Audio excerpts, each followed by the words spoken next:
You saw the boat 3 days ago. Not a lifeboat, not debris. An actual boat. A fishing vessel, maybe 30 feet long, with a working engine and intact hull. It was circling the island, and for the first time in months, you felt something you thought was dead. Hope. You lit your signal fire. You waved your arms. You screamed until your throat was raw, and they saw you. The boat turned. It headed straight for your beach. You were about to be rescued. But then you noticed something wrong. The way they moved.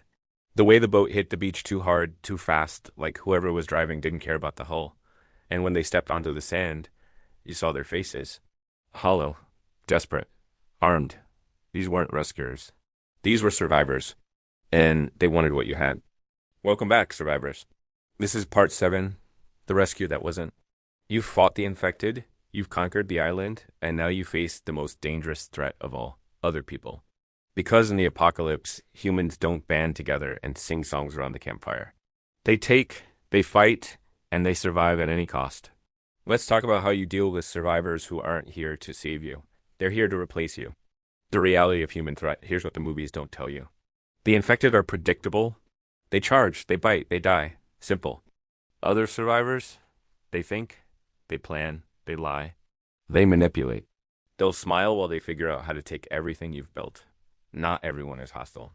Some survivors are genuine, looking for community, willing to cooperate. But after months of hell, of starvation, of watching people die, a lot of survivors have crossed lines they can't come back from. You need to figure out which kind you're dealing with. Fast. The first contact. Assessing the threat when that boat arrives. You have maybe 30 seconds to read this situation before it's too late to react. What to look for. How many are there? One person. You might be okay. 3 to 5? That's a group dynamic. They've established hierarchy and roles. More than 5? That's a crew. Possibly organized. Possibly dangerous. Are they armed? Guns, knives, makeshift weapons openly displayed. That's a red flag. People who arrive armed and visible are either cautious or aggressive. You need to determine which. Body language. Are they scanning your camp? Looking at your supplies? Counting your resources? Or are they looking at you? Assessing whether you're a threat or a target? How do they approach? Slowly, hands visible, non-threatening. Or fast, spreading out to flank your position? Military or gang tactics mean they've done this before. What do they say first? Are you alone? Is a dangerous question. They're assessing if you have backup. Do you have food? Means they're desperate. This is a nice setup you've got here. Means they're already planning to take it. Your initial response? Control the interaction. You have home advantage. Use it. Do not approach the beach. Stay on higher ground near your camp. Make them come to you. This keeps you near your weapons, your traps, your defenses. Project strength, not desperation. Even if you're starving, exhausted, and alone, never show weakness. Stand tall. Hold a weapon casually, but visibly. Let them know you're not easy prey. Control the conversation. You ask the questions. Where did you come from? How long have you been at sea? How many are in your group? Are they infected on your boat? Watch their answers. Hesitation means they're lying. Too much detail means they're over-rehearsed. Truth is usually simple and direct. Establish boundaries immediately. You can stay on the beach tonight, but my camp is off limits. This sets the tone. You're willing to coexist, but you're not surrendering your territory. The types of survivors you'll encounter, not all survivors are the same. Here's how to identify them. Type 1. The desperate refugee. These are people barely holding on. Starving, dehydrated, traumatized. They'll beg for help, and their desperation is genuine. Threat level. Low to moderate. They're not dangerous now, but desperation makes people unpredictable. If you help them and they recover, they might become valuable allies. Or they might decide they deserve your supplies more than you do. How to handle them. Offer limited help. Water, a small amount of food, medical attention if needed, but keep them at a distance. Let them prove they're trustworthy before you integrate them into your camp. Type 2. The trader these survivors have supplies and want to barter. They're business-minded, pragmatic. They see the apocalypse as a new economy. Threat level, moderate. They're not immediately violent, but they're calculating. They'll trade fairly if it benefits them, but they'll rob you if they think they can get away with it. How to handle them. Trade cautiously. Never show them your full stockpile. Only bring out what you're willing to part with. Keep weapons nearby during the exchange. Once the trade is done, Make it clear it's time for them to leave. Type 3. The recruiter. These survivors are part of a larger group. They're scouting for new members, looking for useful people, doctors, engineers, fighters. They'll offer safety, community, and resources in exchange for your labor and loyalty. Threat level, moderate to high. The pitch sounds good. But what they're not telling you is that their group has a leader, and that leader controls everything. You'll be trading your freedom for security. And if you refuse to join, they might decide you're a threat to their operation. How to handle them. Listen to their offer, but commit to nothing. Ask detailed questions. Where is this group? How many members? Who's in charge? What are the rules? If it sounds too good to be true, it is. If they pressure you to decide immediately, that's a red flag. Legitimate groups don't rush recruitment. Type 4. The raiders. These survivors have given up on civilization. They take what they want by force. They're organized, ruthless, and they've done this before. Threat level, critical. Raiders don't negotiate. They scout your defenses, wait for the right moment, and then they strike. They'll kill you if you resist, enslave you if you're useful, or leave you for dead if you're not. How to handle them. Do not let them land. If you identify them as raiders early, you need to drive them off before they establish a position. Use fire, projectiles, anything to make landing costly. Make your island look like more trouble than it's worth. Raiders are opportunists. If you fight hard enough, they'll move on to easier targets. Negotiating with hostile survivors. Sometimes talking is the only option. Here's how you negotiate when your life is on the line. Rule 1. Never negotiate from weakness. If they have you surrounded, if they've taken your weapons, if they're clearly in control, negotiation is pointless. They'll take what they want. Your only play is escape or ambush. But if you're on even ground, negotiation can work. Rule 2. Offer what you can spare, not what you need. I can give you 2 days of rations and fresh water if you leave peacefully. That's reasonable. They get something, you keep your security. Never offer them access to your camp, your main supplies, or your weapons cache. Once they're inside, they own you. Rule 3. Set a deadline. You can stay on the beach tonight. Tomorrow morning, you leave. Clear timeline. Clear expectations. No room for them to settle in and claim squatters' rights. Rule 4. Always have a backup plan. If negotiation fails, you need an exit strategy. Know where your weapons are. Know where your escape route is. Know how to signal for help if you have allies. Never enter a negotiation assuming it will end peacefully. Defending against a raid. You tried talking, they're not leaving. Now they're coming for your camp. What do? Activate your defenses. Every trap you built for the infected works on humans too. Spike pits, snare traps, tripwires. The difference is, humans will see them coming if you're not careful. Camouflage everything. Use leaves, dirt, debris. Make your defenses invisible until it's too late. Fight dirty. This isn't a fair fight. This is survival. If they're approaching at night, blind them with fire. Throw flaming branches, ignite oil-soaked rags, create chaos. If they're climbing toward your camp, use gravity.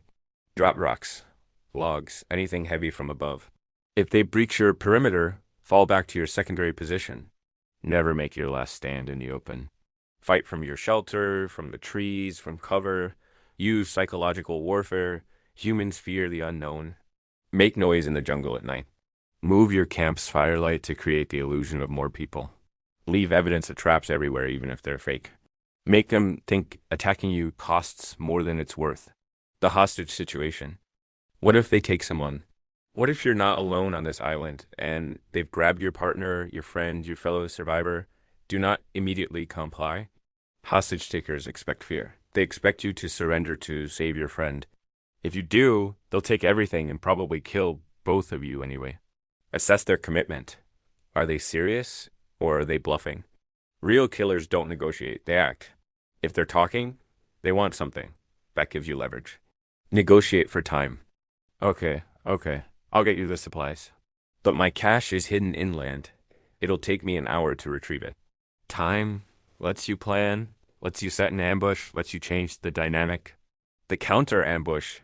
If you agree to meet them with supplies, you don't go alone. You set a trap.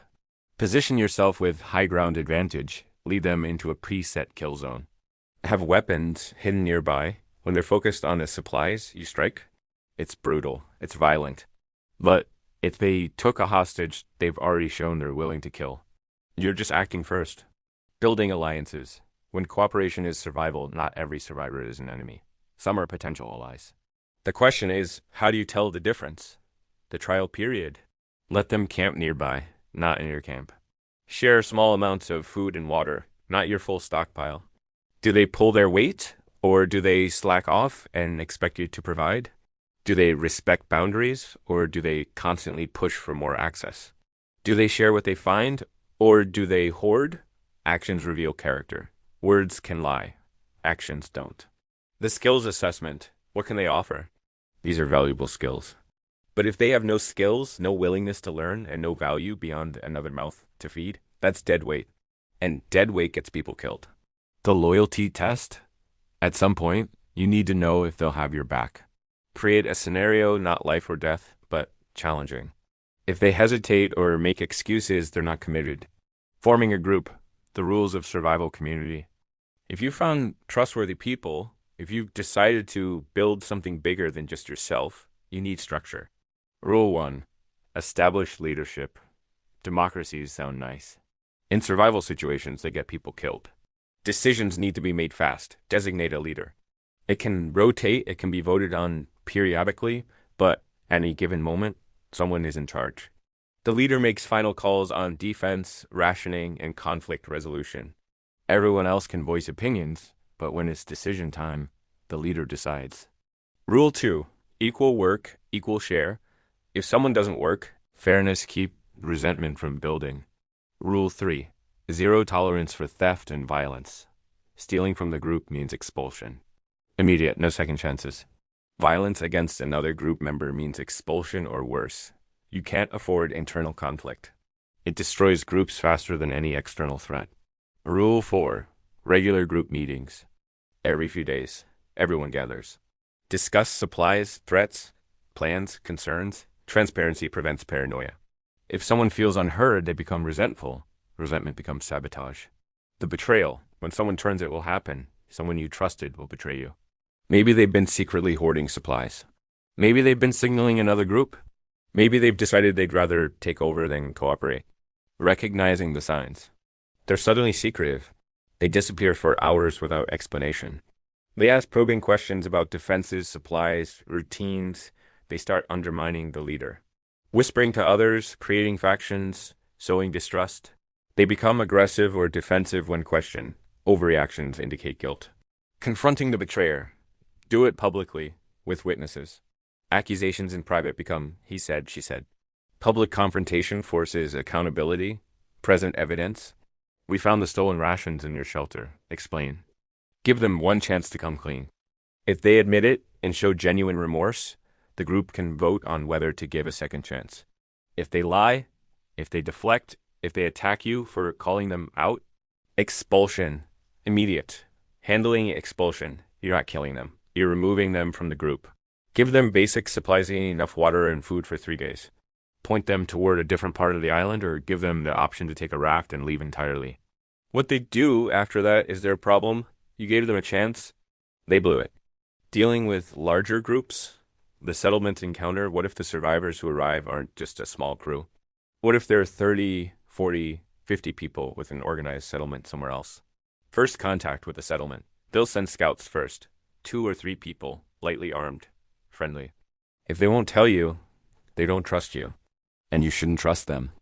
Who leads your group? A good leader is mentioned with respect. A bad leader is mentioned with fear. What are your rules? If the rules sound oppressive, mandatory labor quotas, restricted movement, punishment details, it's not a community. It's a dictatorship. Why are you expanding? Growth for protection is good. Growth for conquest is bad. The offer to join. It's tempting. A real community with real resources, real security. But it comes at a price. You'll lose autonomy. You'll answer to someone else. Your supplies become communal property. Your freedom is traded for safety. Is it worth it? If you're alone, exhausted, barely surviving, maybe a community gives you rest, backup, support. If you're thriving, self-sufficient, secure on your island, maybe not. You've built something here. Why surrender it? If you decline, be diplomatic. I appreciate the offer, but I'm doing fine here. Let's keep trading routes open. Don't insult them. Don't burn bridges. A rejected settlement can become hostile if you make them feel disrespected. If you accept, negotiate terms. I'll join, but I keep my personal weapons in a private supply cache. Test their flexibility. If they agree, they respect individual rights. If they refuse, everything belongs to the collective. Decide if you can live with that. If a large group decides they want your island, you're facing a siege. Pre-raid indicators increase scout activity. They're mapping your defenses, counting your people, timing your routines. They stop trading. If they were friendly before and suddenly go silent, they're preparing for action. They ask about your numbers repeatedly. Are you still alone out here? They're confirming you're vulnerable. Preparing for the assault, fortify everything. Double your traps. Reinforce your walls. Hide your supplies in multiple caches. Create false targets. A decoy camp with fake supplies draws them away from your real position. Poison the well, not literally but strategically. If they're coming for your resources, make those resources inaccessible. Bury them, sink them offshore, hide them in places only you know. Set the island on fire if you have to. Scorched earth. If you can't have it, neither can they. Fighting the raid. You're outnumbered. Direct combat is suicide. You fight asymmetrically. Guerrilla tactics. Hit and run. Strike at night. Disappear into the jungle. Snipe from the trees. Set traps along their patrol routes. Make it costly. Every casualty they take reduces their willingness to continue. Raiders want easy wins. Make this a nightmare. The surrender gambit. If you're truly overwhelmed, fake surrender. Lay down weapons, hands up, cooperative. Wait. Learn their structure, their guards' routines, their weapon locations. Then, when they're comfortable, when they think you're broken, strike from inside. It's your last card, but it's a card. The choice. Isolation vs. Community after everything they're infected. The raiders, the betrayals, you have a fundamental choice to make. Do you stay isolated, trusting no one, surviving alone? Or do you risk everything to build a community, knowing it could save you or destroy you? Isolation. You answer to no one. Your supplies are yours. Your decisions are yours. No politics, no betrayals, no compromises. But you're alone. If you get sick, if you get injured, if you face a threat too big for one person, you die, no backup. No second chances. Community. You have support, backup, shared resources, specialized skills. You're stronger together. But you're vulnerable to human nature, jealousy, greed, power struggles. One bad person can poison the whole group. There's no right answer. Some people are built for isolation. They thrive alone, need no one, prefer the simplicity. Others need community. They function better with purpose, with relationships, with shared goals. Figure out which one you are, then commit to it fully. You've survived the worst, the ship, the ocean, the island, the infected, and now the hardest threat of all, other people. You've faced everything this apocalypse has thrown at you, and you're still here. That means something. Whether you build a community or walk your own path, whether you stay on this island or sail to the next one, you've earned the right to choose your own survival.